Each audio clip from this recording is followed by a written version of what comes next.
Huling-huli si Bongo na nakialam sa procurement process para mapaboran ang isang private company na ikasasama naman ng Philippine Navy. Pero ano nga ba ang unang sinabi ni Bongo tungkol sa isyong ito?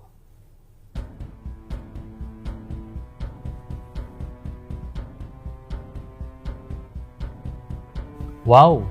Wala raw siyang alam at magre-resign daw siya kung napatunayan na nakialam siya. Tigas na mukha, di ba? Kinalaunan, nagkabistuhan din dahil kinumpirma mismo ni Secretary Lorenzana na galing nga kay Bongo ang mga dokumento in behalf of HHI. Hindi lang yan, mismong si Duterte na ang umamin na siya ang nag-utos kay Bongo na makialam para sa South Korean company. There was this Korean who represented this, and he was complaining why there as yet no order